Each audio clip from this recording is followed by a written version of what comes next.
আবারও বিশ্বকাপ নিয়ে কথা বলি। টরন্টো সিটি কর্তৃপক্ষ বিশ্বকাপের ৩,৫০০-এর বেশি টিকিট কিনেছে।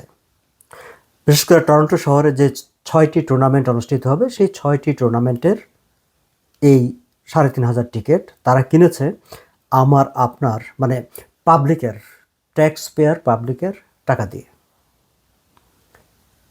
সিটি কর্তৃপক্ষ বিশ্বকাপের এতগুলো টিকিট কেন কিনলো?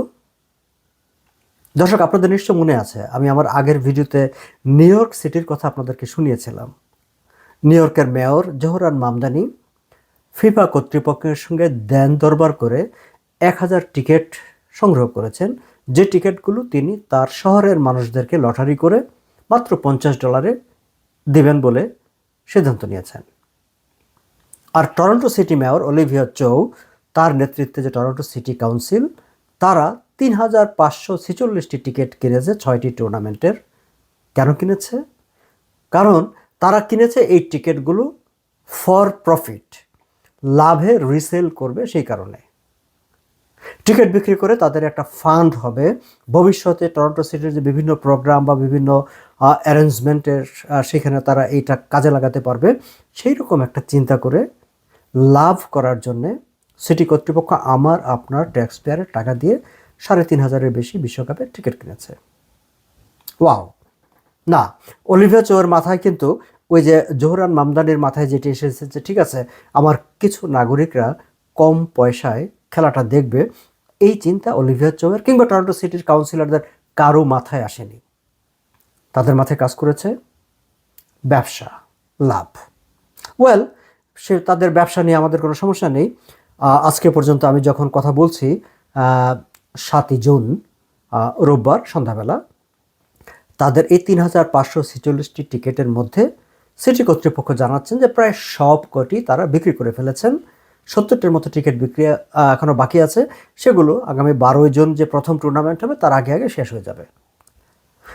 গ্লোবাল নিউজকে টরন্টো সিটি কর্তৃপক্ষ এও জানিয়েছেন যে তারা যে অর্থ ব্যয় করে টিকিটগুলো কিনেছিলেন সেটা তাদের কাভার হয়ে গেছে, বরং তারা এখন প্রফিটে আছেন। ঠিক কত অর্থ ব্যয় করে তারা এই টিকিটগুলো কিনেছেন সেই ব্যাপারে কিন্তু সিটি কর্তৃপক্ষ কোনো তথ্য প্রকাশ করেনি, বা তারা কত মুনাফা করতে চেয়েছিলেন, কী পরিমাণ তহবিল তারা তৈরি করতে চেয়েছিলেন এই টিকিট মানে কেনা বেচা করে, সেই বিষয়েও কোনো তথ্য তারা প্রকাশ করেননি।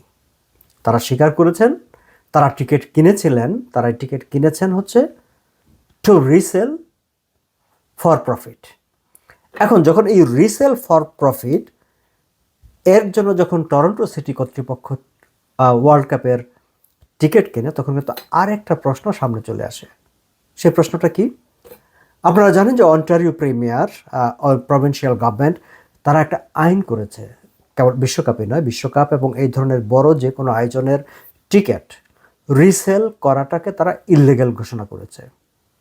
এমনকি কেউ যদি ইললিগ্যাল রিসেল করে কোনো টিকিট, তাহলে তাকে $25,000 জরিমানা করা হবে, সেরকম একটা শাস্তির বিধান রাখা হয়েছে।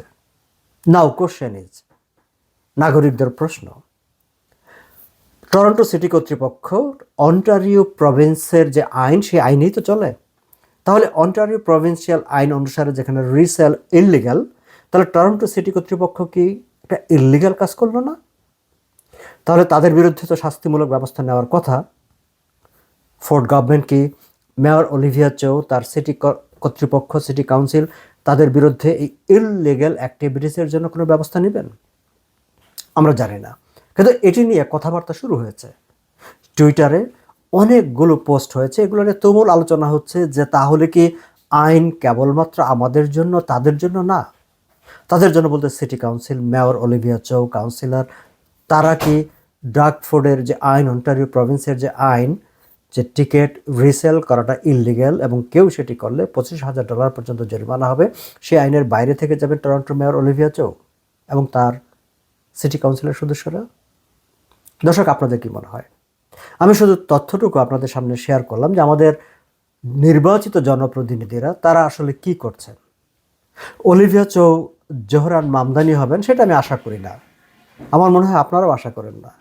কিন্তু যখন দেশে কোনো আইন থাকে, কোনো আইন কার্যকর হয়, আমাদের জনপ্রতিনিধিরা, আমাদের নির্বাচিত প্রতিনিধিরা সে আইন অনুসরণ করবেন, সে আইন মানবেন, সেটি তো আমরা আশা করতে পারি, তাই না?